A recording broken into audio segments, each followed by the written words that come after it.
आपण पाहत आहात महाराष्ट्र 7 टीव्ही न्यूज। लाचलुचपत प्रतिबंधक विभागाची धडाकेबाज कारवाई।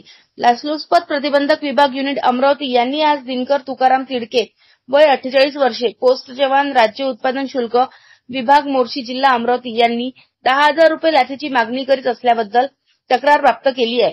सदर तक्रारी विरुद्ध दिनांक 8/4/2024 रोजी करण्यात आलेल्या पडताळणी कार्यवाही दरम्यान तक्रारदार त्यांना त्यांची अवैध दारू वाहतुकीचे गुन्ह्यात जप्त असलेली मोटरसायकल सुपूर्द नाम्यावर परत देण्याकरता राज्य उत्पादन शुल्क विभाग मोर्शी कार्यालयातील श्री तिडके यांनी तडजोडी अंती 5,000 रुपये लाचेची मागणी करून लाच रक्कम स्वीकारण्याचे मान्य केले असल्याचे निष्पन्न झाले। श्री तिडके हे राज्य उत्पादन शुल्क विभाग मोर्शी कार्यालयात हजर मिळून न आल्याने सापळा कारवाई होऊ शकली नाही।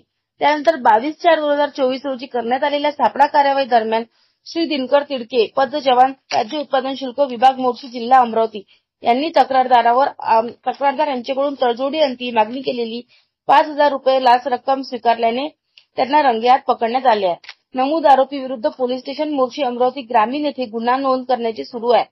सदरची कार्यवाही माननीय श्री मारुती जगताप पोलीस अधीक्षक अँटी करप्शन ब्युरो अमरावती परिक्षेत्र अमरावती, माननीय श्री अनिल पवार अपर पोलीस अधीक्षक अँटी करप्शन ब्युरो अमरावती परिक्षेत्र यांच्या मार्गदर्शनाखाली श्री मिलिंद कुमार बहाकर पोलीस उप अधीक्षक, श्री मंगेश मोड पोलीस उप अधीक्षक, प्रमोद रायपुरे, नितेश राठोड, युवराज राठोड व चालक चंद्रकांत जलबंधू यांनी पार पाडली।